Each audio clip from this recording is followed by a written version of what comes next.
sniff the ground, the way it's pointed at the ground, the way their nostrils are shaped. When they inhale, they draw the scent towards them. When they exhale, they actually create a jet of air pointing backwards. And that jet of air, when they exhale it, it draws any scents that are in front of them toward their nose. The next time they inhale, it actually picks up a scent that's a lot further away. And so this is a little video clip. They 3D printed a dog's nose. This, I don't know if you can really see it. They put it in front of a Schlieren, like a set of mirrors, which allows you to see the vapors in the air. So you can see on the right, I guess, the dog's nose, and then there's a sample there. And when the dog sniffs in and out, it draws the smell towards the dog's nose. It's a fake dog. So, any guesses? They implemented this technique. Any guesses on how much it improved the mechanical dog smell or the mechanical sensors that they used? Any guesses? 300%. Good guess. So 3 times better. 100 times better. It improved the machine's ability to smell by about 16 to 18 times. And I was like, oh my goodness. Like if Stefan could run 16 to 18 times faster, that'd be a significant improvement. That'd be a real That'd be a really So I love coming across stories like this. I'm like, if God were to patent all his ideas, he'd be very rich. Like, we steal so many different designs from what he's already created. It's staggering to me. Lord, thank you for a Sunday morning. Thank you for an opportunity to gather and to just to look to you, to exalt you, to praise you. You're so good. You're so creative. You create the best things. Well thought through, perfectly designed. And Lord, even this morning as we look into your word, as we consider who you are, Lord, I ask that you would come speak to our hearts. Yeah, amen.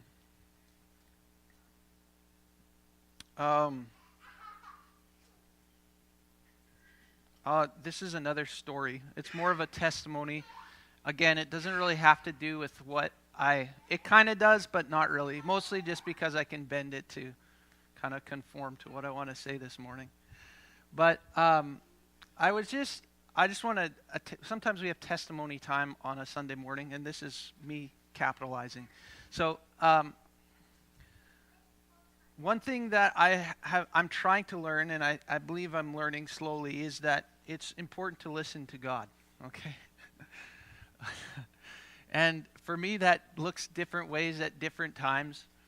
And last night, we were here at prayer meeting, and I felt the Lord telling me that I needed to leave early, okay?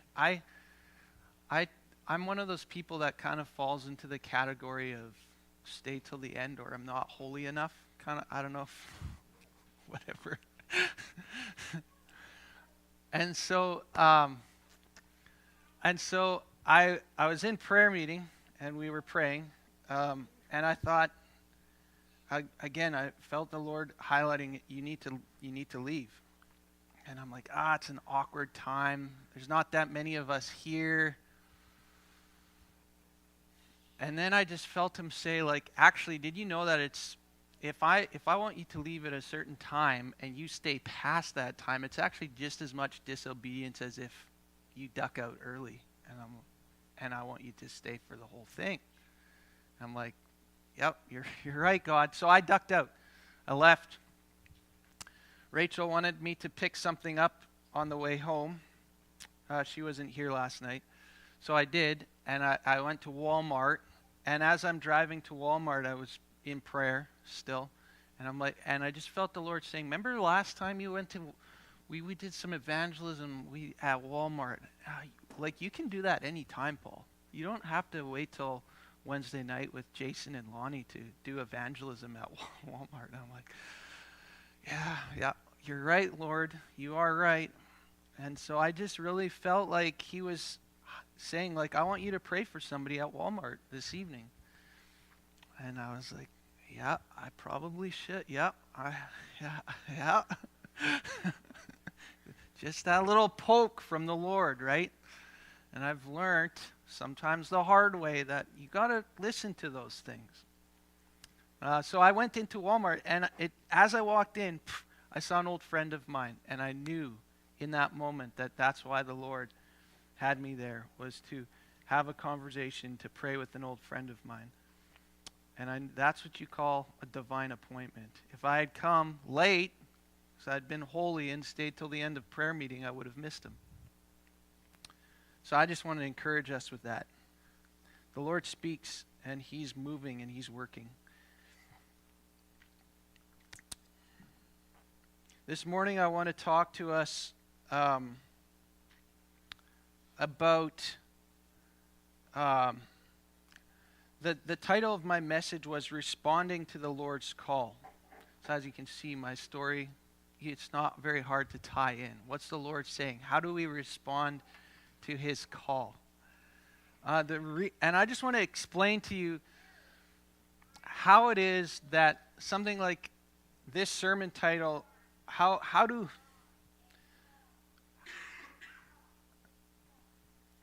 I want to explain this because I think it applies to more than just preaching. It applies to many different areas of our lives, okay? The question is, what am I going to preach on a Sunday morning? How do I derive a title like Responding to the Lord's Call? And it doesn't just apply to a Sunday morning. It's how do we walk in obedience throughout our lives? How do we as individuals respond to the Lord's call? What is the Lord saying? How do we discern what the Lord is saying? And so I just want to explain a little bit how I came to this sermon title. It feels a little bit circular, but that's okay. I want to explain a little bit how I came to this sermon title. So we just came through Christmas, right? And over Christmas, I think I might have spoken a little bit about Zechariah.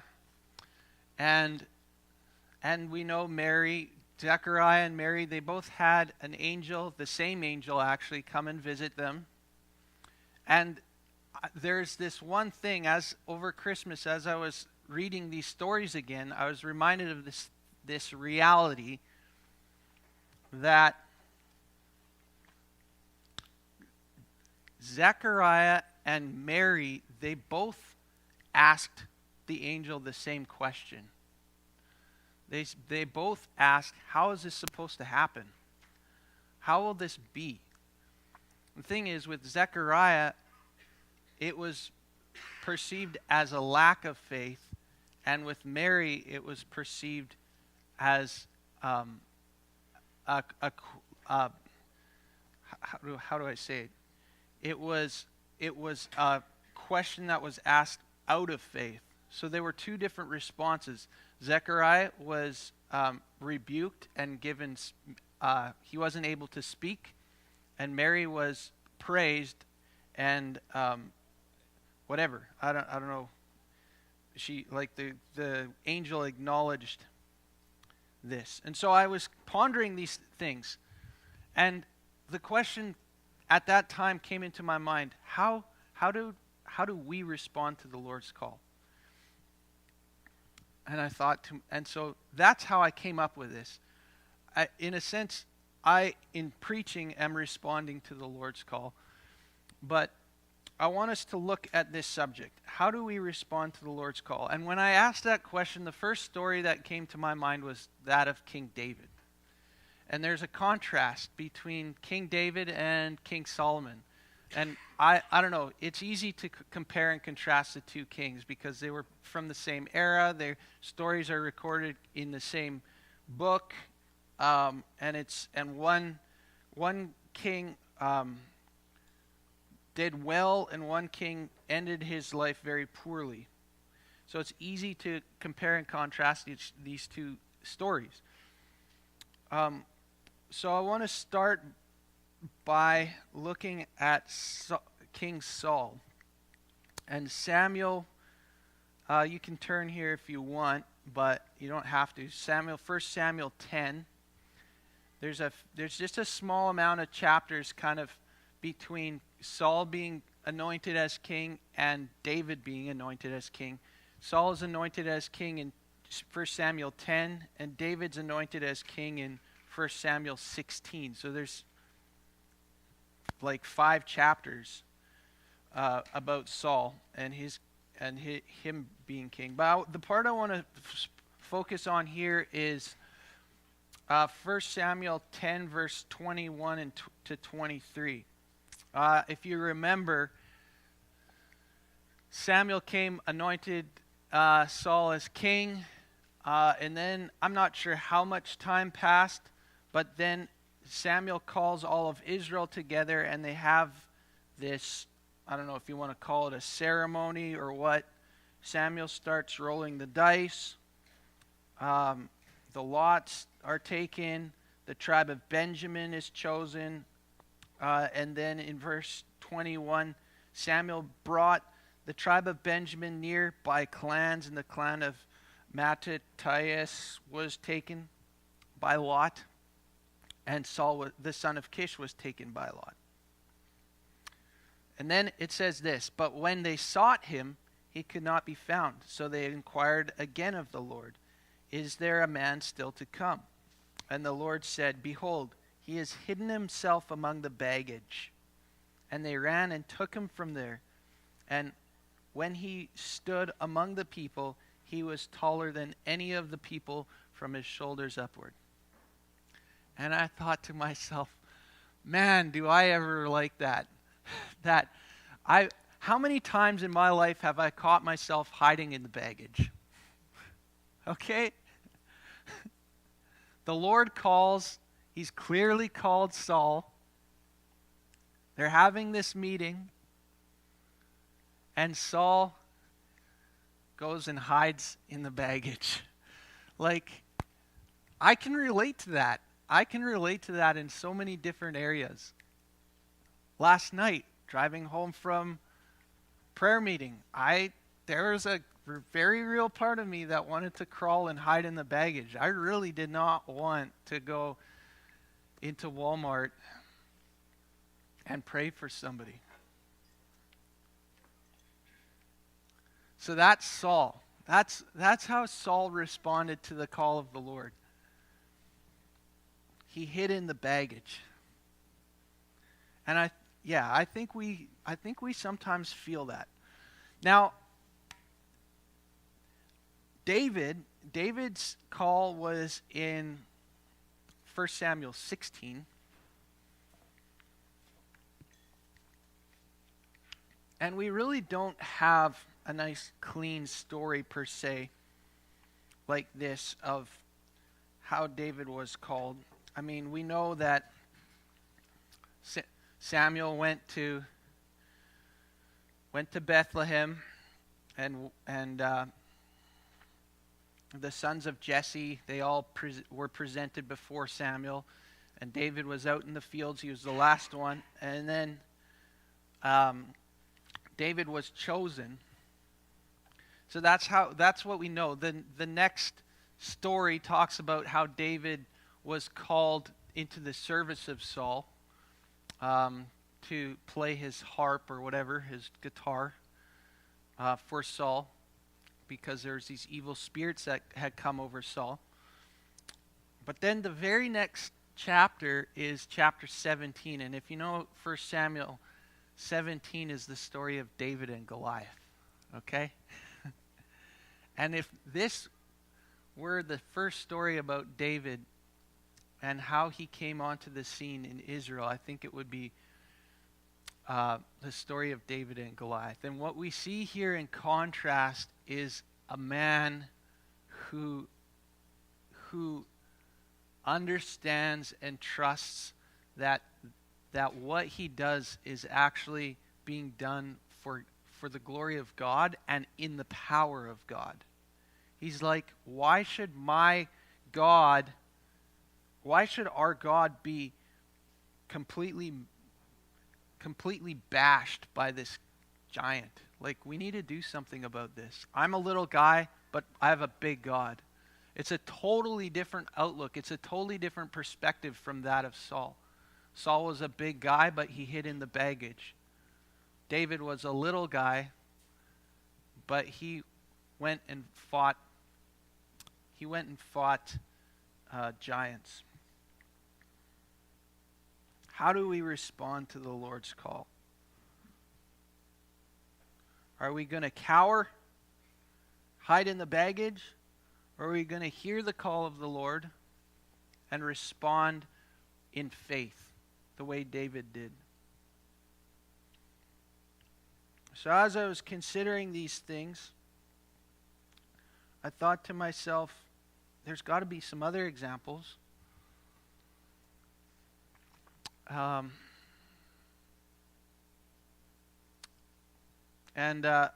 thought of, well, let me back up, actually. The question I had is, well, Lord, what are you calling Hope Church to? Us as a corporate body, what have you called us to do? David and Saul were called to be kings in Israel. But what have you called us as a church, as a Hope Church? What have you called us to? And how are we responding? How are we responding to what you've called us to? So I was considering these things, and I was reminded of the life of Paul, the apostle. And we could look at many different examples of how different ones responded to the call of the Lord. But the thing about Paul, and there's others like this in the Bible too, we see both his call, but not only that, years later we see how he finished his life. So we see how he was called at the beginning and how he finished. And I like that because we can see, and we got the same thing with David as well, King David. How did this calling affect his life, and how did he do towards the end of his life? So that took me to 2 Timothy, which is, we've studied it at Hope Church before, but 2 Timothy is the last book that Paul wrote before he was killed in Rome, and he wrote it from prison in Rome. And he wrote it to Timothy, who is kind of his,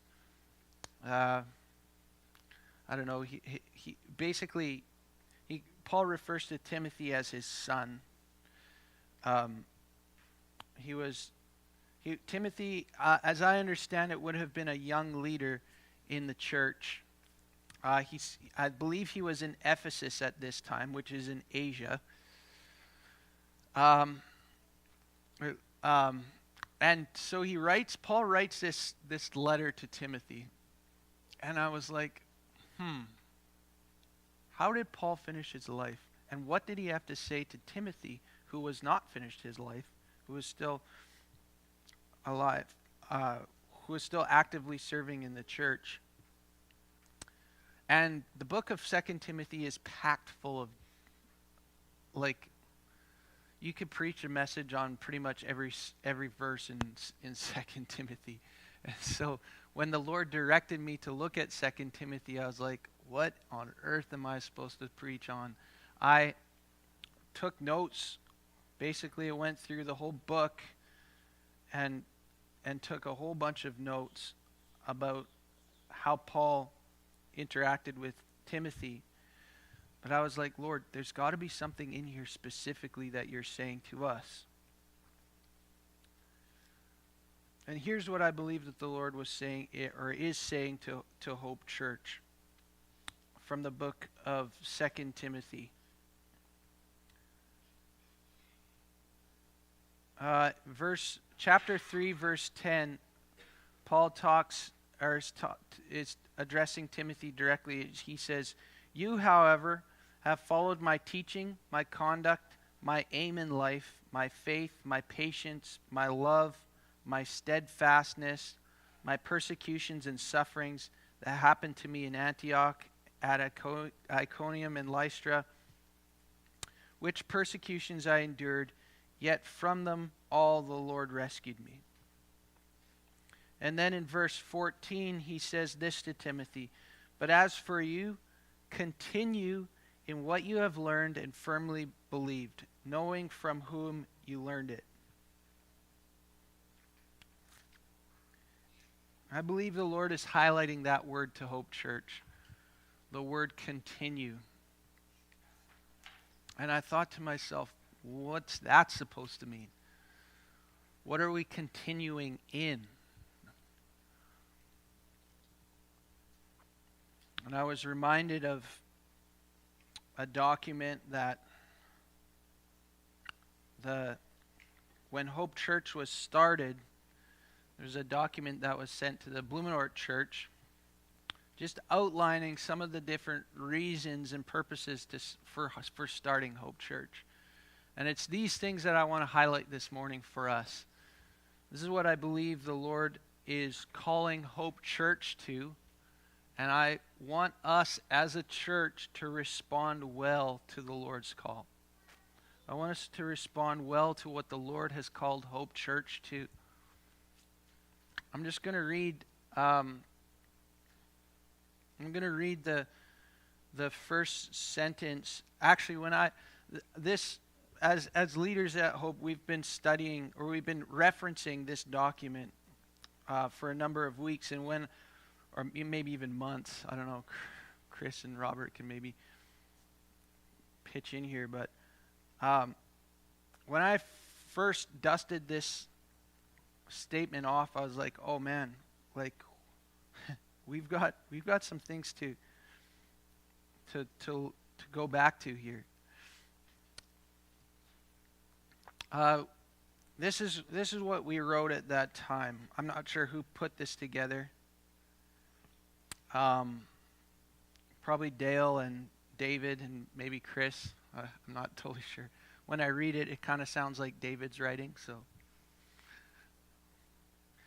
they wrote this: to seek the face of God through prayer, worship, and intercession for revival and spiritual fullness, locally, nationally, and globally, while building each other up through prayer, prophecy, and fellowship.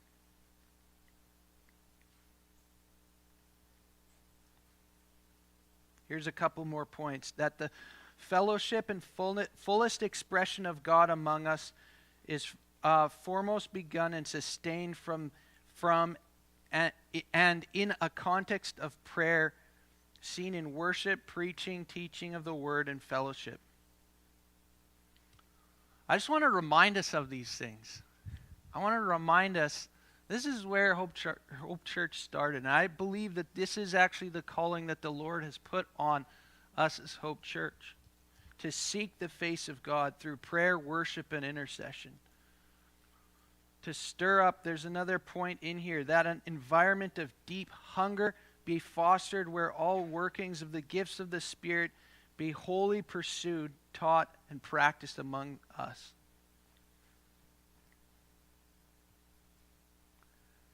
I just want to call us as a church back to this place. As we look at a new year, 2023, let's be intentional about these things. This is the calling that the Lord has put on our lives.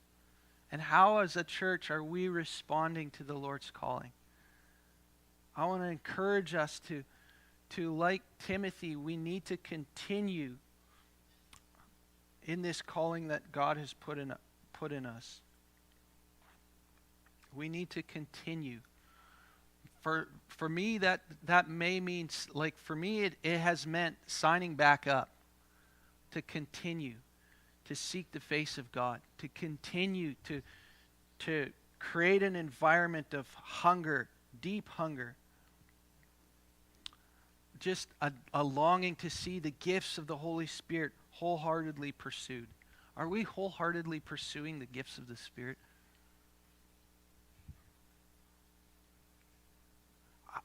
Guys, I want to see the Lord break in. And I believe he really, really, really wants to. This like seeker, do we really, really, really want to see the Lord move in power in Blumenort?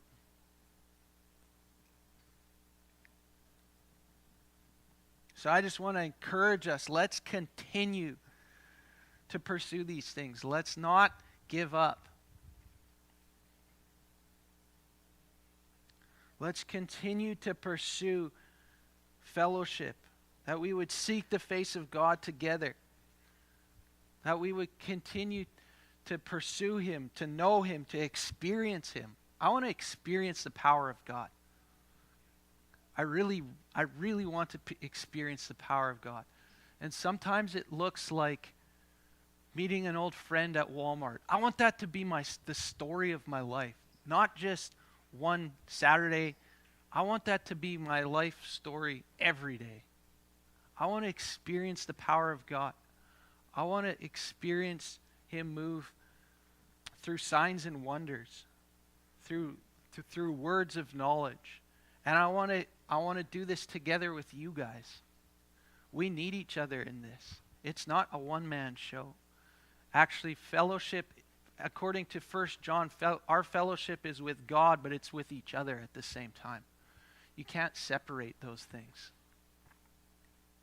And it's a call to invite others into this place of fellowship as well.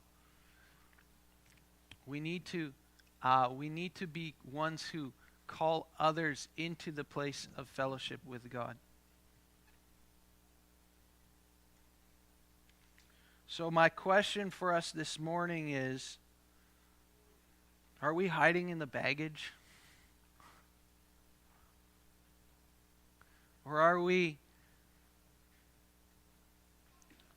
out there like David? We got to take some action.